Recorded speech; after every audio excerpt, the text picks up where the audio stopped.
I'm Dr. Missy Gibbs. I'm an associate professor of biology and also the director of the aquatic and marine biology program. I have a bachelor's degree in marine biology at the University of California at Santa Cruz, a master's degree in marine science from Moss Landing Marine Labs in the same area, Monterey Bay, California. And then I got a PhD in neurobiology in the University of Delaware, where I studied the visual systems of goldfish, of all things. And then I did a postdoc in San Diego working on lateral line systems of sturgeon. I got particularly interested in marine biology when I saw an episode of National Geographic, their National Geographic specials, and it was on the Galapagos Rift Zone, a deep-sea hydrothermal vent zone. It's the first time they'd ever been down at that depth in an ecosystem like that, and they brought up all these totally bizarre things.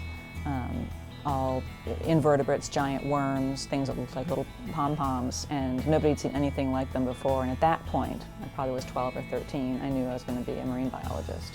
I wondered what I was going to do for my research once I got here. And so you kind of get yourself acclimated and you start kind of looking around to see what is available. And my colleagues took me to Blue Spring to see this neat ecosystem and started looking into, well, what's been done in Blue Spring? What needs to be done in Blue Spring? And we realized there was virtually nothing published on the fish or the ecosystem of Blue Spring. So once Dr. Kirsten Work arrived here about 2 years after me, we decided to start collaborating and exploring Blue Spring. And since then we've published numerous papers about the biology, about the fish, about the catfish poo, about manatees, about all sorts of different things, because no one had done anything there before. We've also done a lot of work on the armored catfish, which are an invasive species.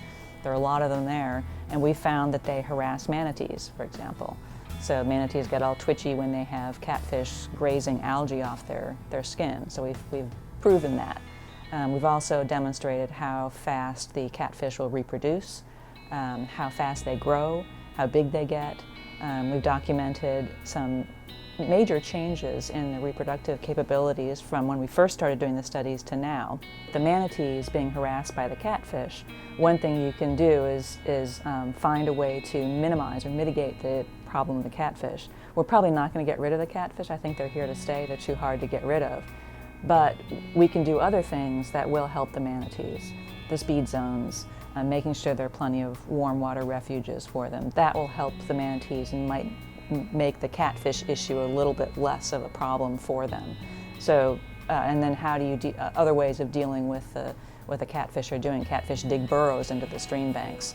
That causes erosion. So what can you do about that? Well, maybe some type of armoring of the banks of the streams and rivers would help. So it's kind of giving the information to the managers and saying, okay, here's something for you to work with and maybe find a solution. There's one manatee named Georgia who had quite a bit of time spent in captivity, so with humans, getting used to humans.